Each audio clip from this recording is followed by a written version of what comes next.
Hello friends, welcome back to my channel Travel XP. Let's begin.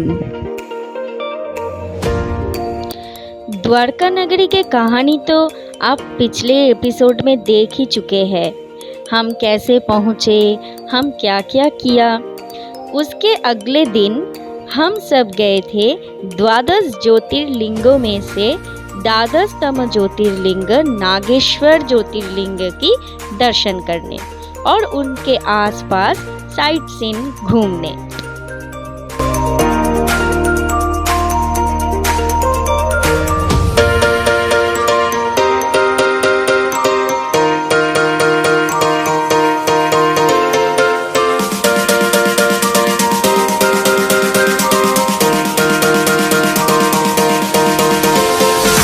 Dwarka नगरी से हम सब गए थे साइट सीन घूमने और उसके साथ साथ द्वादश ज्योतिर्लिंगों में से द्वादशतम ज्योतिर्लिंग का दर्शन करने। रास्ते में हमको बहुत सारे गाय की पाल नजर आई। जब ड्राइवर जी को पूछा तो तब पता चला द्वारका नगरी में भगवान द्वारकाधीश की हिफाजत में 12,000 गाय, जो गाय वृद्ध हो चुका है या फिर जो गाय शारीरिक दिक से असुस्थ है, स्वस्थ नहीं है, वो सारे के सारे उनके हिफाजत में होते हैं। ये सारे गाय को बहुत सारे लोगों ने मिलकर हर रोज़ सुबह फील्ड पे ले जाते हैं और वहाँ पे सारे के सारे शाम तक इंतज़ार करते हैं। रास्ते में इतने सारे गाय थे, आप देख ही सकते हो कि हमारे गाड़ी रुक रुक के चल रहे थे क्योंकि हमारे गाड़ी की जाने की रास्ता ही नहीं था। हमें बहुत मज़ा आ रहा था क्योंकि इतने सारे गाय हम पहली बार देख रहे थे। हमें इन बातों से बहुत आश्चर्य लगी कि इन सारे गायों ने दूध नहीं देते। जितने सारे गाय दूध देते हैं वो दूध भगवान द्वारकाधीश की पूजा में ही यूज़ किया जाता है प्रसाद के तरीके पे। जाते जाते हम पहुंच गए द्वादश ज्योतिर्लिंग नागेश्वर ज्योतिर्लिंग की मंदिर पे। वहाँ पे हम जब पहुँचे तो वहाँ का भव्यता बिल्कुल अलग था। गोमती नदी के तट पे बनी हुई इस मंदिर में जो शिवलिंग है उनके नाम है भगवान नागनाथ। और ये जो हवन की कुंड देख रहे हैं ना आप, ये सदियों से जल रहे हैं। इस मंदिर का एक कहानी है।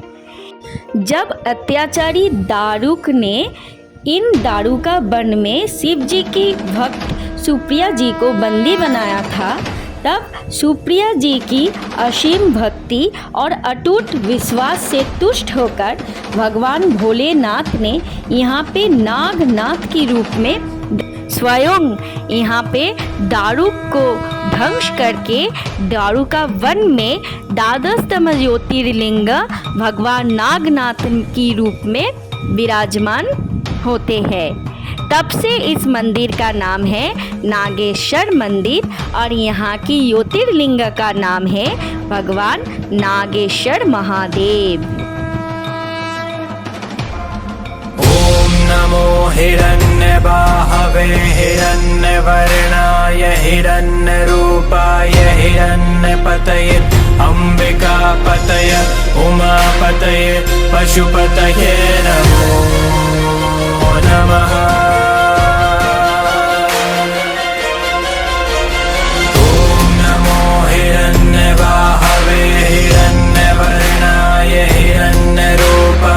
हिरण्यपतये अम्बिकापतये उमापतये पशुपतये नमो नमः।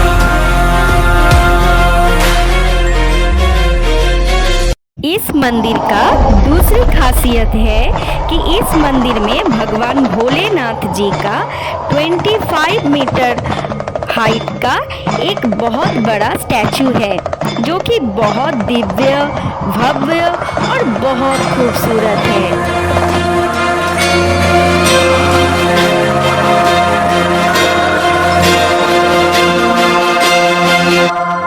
ओम नमो हिरण्यबाहवे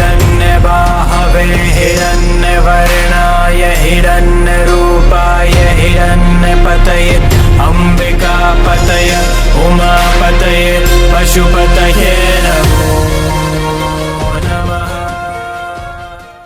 नागेश्वर ज्योतिर्लिंग की दर्शन और पूजा के बाद फिर हम निकल पड़े हमारी दूसरी मंजिल के ओर, जो था गोपी तालाब। गोपी तालाब जो कि बहुत ही पवित्र एक तालाब है, जहाँ पे राधा माँ की मृत्यु के बाद भगवान श्री कृष्ण जी की शरण में आकर सारे गोपियों ने एक तालाब में डूबकर अपनी जीवन दान दिया था। ये वही तालाब है जहाँ की मिट्टी चंदन के रूप में माना जाता है और इस चंदन को कहते हैं गोपी चंदन। इस गोपी चंदन की एक खासियत भी है। गोपी चंदन शिव जी को भी दिया जाता है, उसके साथ साथ विष्णु जी को भी या फिर कृष्ण भगवान को भी दिया जाता है। गोपी तालाब के आसपास में बहुत सारे भव्य मंदिर है जहाँ के हम दर्शन करते हैं। उसके साथ साथ यहाँ की जो खूबसूरत मनोहर प्राकृतिक परिवेश था वो हमें बहुत मुग्ध किया। यहाँ पे बहुत सारे मोर और मोरनी का वास था। यहाँ पे इतने मोर के शोर हो रहा था और इतने सारे मोर थे कि हम इतने सारे मोर एक साथ तो जिंदगी में कभी नहीं देखे थे, और जब देखे तो हम बहुत और बेहद खुश हो गए। आप भी इन सारे दृश्य की आनंद उठाइए और देखिए कितनी पास से, कितनी सुंदरता से हम प्रकृति के साथ साथ मोर को भी निहारते रहे। यहाँ पे जो शिवलिंग आपने देखा ना, वो भूतेश्वर महादेव की शिवलिंग था, और वहाँ से जब हमें मोर की आवाज़ आई तो हम भागते हुए उन आवाज़ को अनुसरण करके वहाँ पे जंगल में घुस गए और बहुत सारे मोर को एक साथ देखा था, जो कि हमें देखकर बिल्कुल नहीं डरे थे। मैं तो उनके पीछे भाग भाग कर वीडियो बनाने में बिजी हो गई थी। फिर ड्राइवर जी ने हमें एक रास्ते से जब लेकर जा रहे थे, तब वहाँ के जो सीन था वो तो हम आपको बोलकर भी नहीं समझा सकते कि हम कितने खुश हुए थे। अब आप भी देख लीजिए।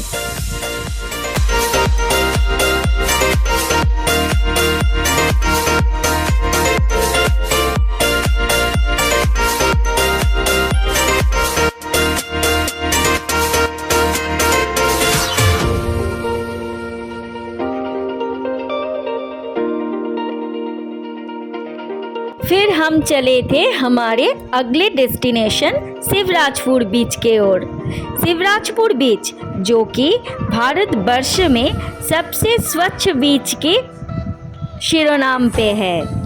शिवराजपुर बीच में एक बहुत बड़ा सा पार्किंग के साथ साथ बहुत सारे पेड़ पौधे का नज़र मिलेगा आपको। यहाँ पे हमने ब्लैक पीपर की पेड़ देखा, पीपल पेड़ देखा और बहुत सारे फूलों की पेड़ देखा, और साथ साथ एक स्वच्छ बीच देखा, सी बीच देखा, जहाँ पे कोई भी कचरा नहीं मिला मुझे। और सबसे खुशी की बात ये थी कि इतनी नीले पानी और इतनी खूबसूरत मैंने आज तक समुंदर की रूप नहीं देखा था, जो अभी देखा, स्पर्श किया और खूब सारा मस्ती किया। आप भी कीजिए।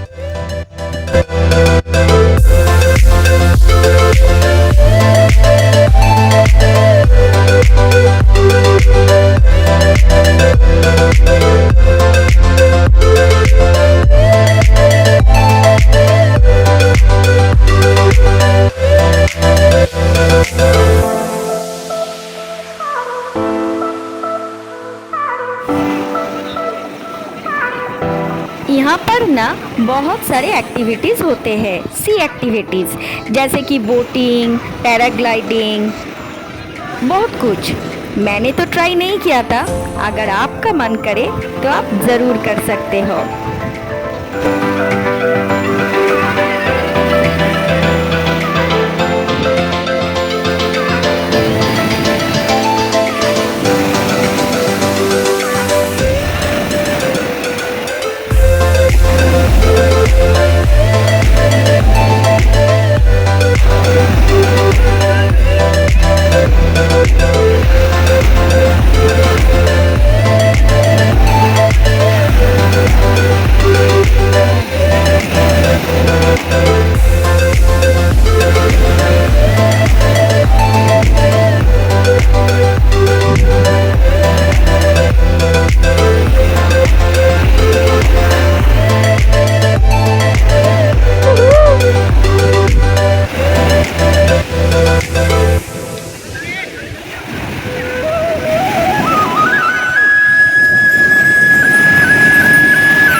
भगवान श्री कृष्ण की नगरी और वहाँ पे इतनी खूबसूरतियाँ मैं जितनी भी देख रही थी उतनी ही आश्चर्य होने लगी थी। यहाँ की पानी के साथ खेलना मुझे बहुत अच्छा लग रहा था, स्पेशली जब यहाँ के पानी समुद्र की लहरें मेरे पैर को छूकर गुजर रहा था। फिर यहाँ से हम चल पड़े थे रुक्मिणी देवी के मंदिर के ओर।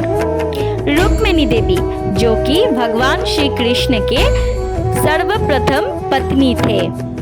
रुक्मिणी देवी के मंदिर द्वारका नगरी से बहुत दूर था। सुना है दुर्वासा मुनि के श्राप से भगवान श्री कृष्ण और रुक्मिणी माँ 12 साल तक अलग थे, इसीलिए ये मंदिर द्वारका नगरी से बहुत दूर है। सुना है रास्ते में दुर्वासा मुनि को जब वो दोनों ले आ रहे थे उस वक्त रुक्मिणी माँ को बहुत प्यास लगी थी और तब उन्होंने जब पानी पीने के लिए कृष्ण भगवान को कहा था तब दुर्वासा मुनि को पूछने से भूल गए थे और इन्हीं कारण से दुर्वासा मुनि क्रुद्ध होकर उनको 12 साल तक अलग रहने की श्राप दिए थे। आज तो इतना ही। अगर आप सबको मेरी वीडियो पसंद आए तो प्लीज़ मुझे सब्सक्राइब कीजिए, मेरी चैनल पे कमेंट कीजिए, लाइक कीजिए, शेयर कीजिए और मुझे बताइए कि ये देखकर आप सबको कैसे फील हो रहा है। तब तक के लिए नमस्कार।